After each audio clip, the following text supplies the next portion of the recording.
Salut à tous, c'est 20x, j'espère que vous allez bien. Donc aujourd'hui, une nouvelle vidéo sur le marché des crypto-monnaies et nous sommes 191 membres dans le groupe Telegram. Merci à tous de rejoindre le groupe. L'ambiance est de plus en plus conviviale et il y a de plus en plus de conversations intéressantes. Tout à l'heure, j'ai parlé avec beaucoup d'entre vous. Donc n'hésitez pas à rejoindre le groupe, n'hésitez pas à discuter avec nous. Il y a une très bonne ambiance, il y a des gens de tous les pays, de la francophonie, du Canada, de la France et de la Belgique et la Suisse. Donc n'hésitez pas à rejoindre le groupe. Merci de rejoindre ma chaîne YouTube, de vous abonner, de laisser un j'aime, ça fait très plaisir. Donc aussi de me rejoindre sur Twitter. Tout à l'heure j'ai fait un tweet par rapport aux gens qui regardaient un peu trop leur portfolio ces temps-ci. Établissez une stratégie et respectez-la à la lettre et tout se passera pour le mieux. Donc au niveau du marché, les crypto-monnaies n'ont pas trop bougé, c'est assez stable. On ne voit pas vraiment des mouvements majeurs. Par contre, il y a une crypto-monnaie qui a fait 20%, même 23% à son plus haut. Et c'est Binance Coin. Binance Coin a monté parce que Binance a annoncé doubler les commissions pour les personnes qui font du parrainage pour Binance.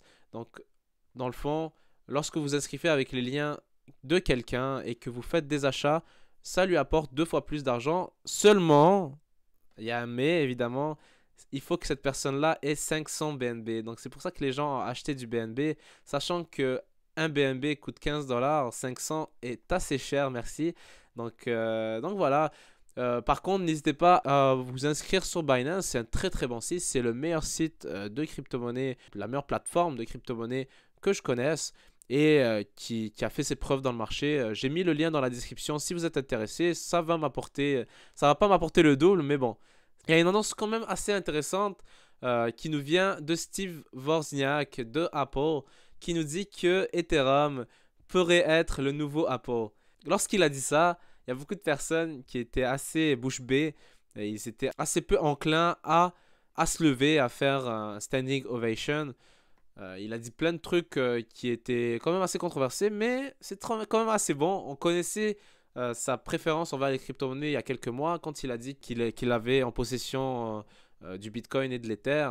En ce moment même, il a dit qu'il maintenait un Bitcoin et 2 Ethers en ce moment juste pour expérimenter, acheter des trucs avec. Par contre, il a dit qu'il a vendu lors du crash récemment, il y a 3 4 mois. Donc c'est quand même assez dommage pour lui, mais bon. Il dit que Ethereum l'intéresse parce que ça peut faire beaucoup de choses et parce que c'est une plateforme, contrairement à Bitcoin qui est juste une crypto-monnaie. Donc c'est quand même assez intéressant de voir son avis par rapport à Ether. Et au-delà de Steve Wozniak, il y a quelqu'un d'autre, c'est le ministère chinois qui a fait un classement des crypto-monnaies et qui place au sommet Ethereum. Donc leurs critères étaient la technologie, l'application et l'innovation.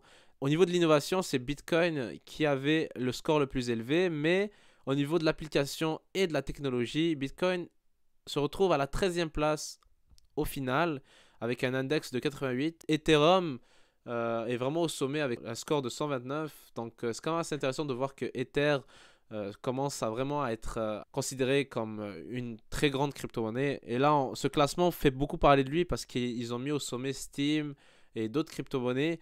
Et il y en a beaucoup qui ne sont pas d'accord, surtout pour Cardano, vu que le projet n'est pas encore sorti.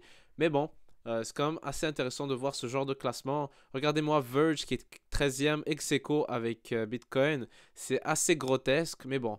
Ce classement a fait parler de lui. Je l'ai partagé sur Twitter. Je l'ai retweeté. Il faut prendre ça avec des pincettes.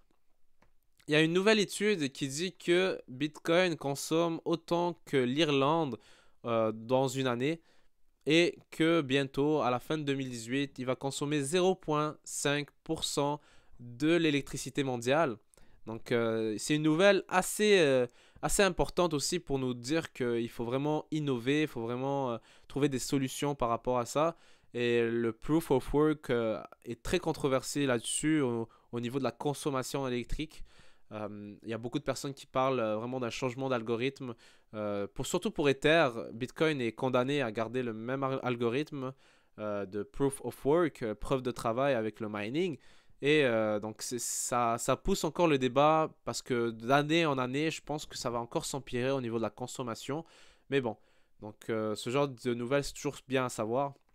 Brave, la plateforme Brave que j'aime beaucoup, le moteur de recherche, le navigateur internet Brave qui est sorti sur Android et iOS aussi. Mais sur Android, ils ont atteint 5 millions de téléchargements et 14 000 personnes qui sont publicateurs actifs aussi, qui sont vérifiés. Par exemple, des YouTubers comme moi-même qui est vérifié. Donc, n'hésitez pas à télécharger Brave. Dans la description, j'ai mis le lien. Ça m'apporte des tokens. Ça va m'apporter du BAT, du Basic Attention Token. Tout à l'heure, j'ai vu que le gas price de Ether a quand même augmenté et il était de 1 toute la journée et il a augmenté brusquement durant la journée. C'est quand même assez surprenant vu que le marché se porte quand même assez mal, mais il y a une raison à ça. Regardez au niveau des adresses qui utilisent le plus de transactions, regardez, il y a 9,4% des transactions qui sont dédiées à cette adresse. Et cette adresse, en fait, c'est l'adresse de NiPay. NiPay qui fait un airdrop. Regardez, quand vous faites Get Token, en fait, il suffit d'envoyer 0 ETH à cette adresse avec évidemment du gaz. Il faudra payer du gaz pour avoir le droit au token. Et ensuite, vous allez recevoir du NEP. Ça marche vraiment. Je ne l'ai pas encore essayé, mais ça marche vraiment. Je vais le faire tout à l'heure, je pense. Mais ils font des airdrops comme ça et c'est en train de surcharger le réseau d'Ether.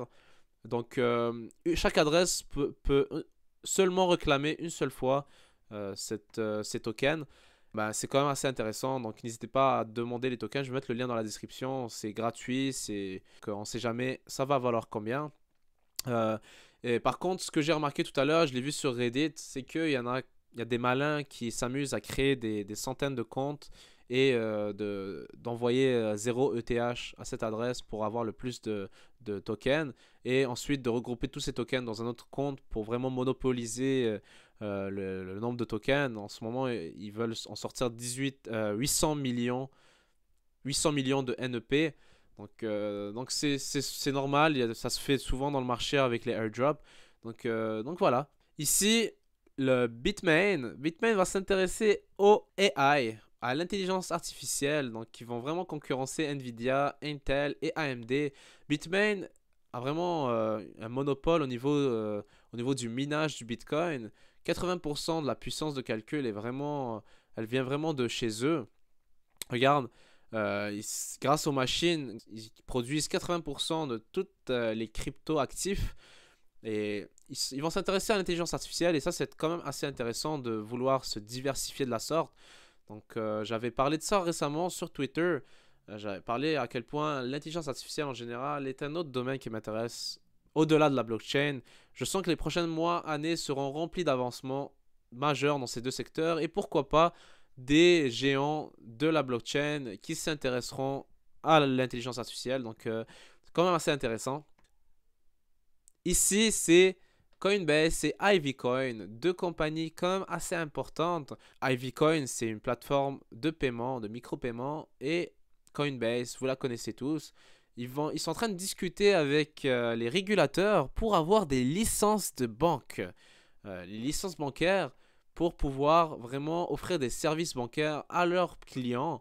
Et ils essayent vraiment d'attirer les investisseurs institutionnels et les hedge funds. Donc pour vraiment faciliter les transactions avec eux, vu qu'en ce moment, ils font affaire avec des banques.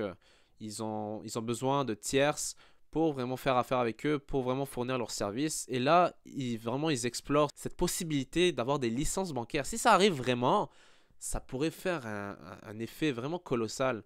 Notez bien que cet article vient du Wall Street Journal. C'est quand même assez lu comme journal, donc c'est quand même assez important cette nouvelle. Elle doit circuler un peu partout et ça m'étonnerait qu'ils réussissent à avoir ce genre de licence, mais c'est bien qu'ils fassent les discussions adéquates avec les régulateurs. Donc c'est quand même assez intéressant. Donc n'hésitez pas à venir me rejoindre sur Twitter, à vous abonner à la chaîne YouTube, laissez un j'aime, ça aide beaucoup. Et merci à tous d'avoir regardé ma vidéo. Je vous souhaite une excellente journée.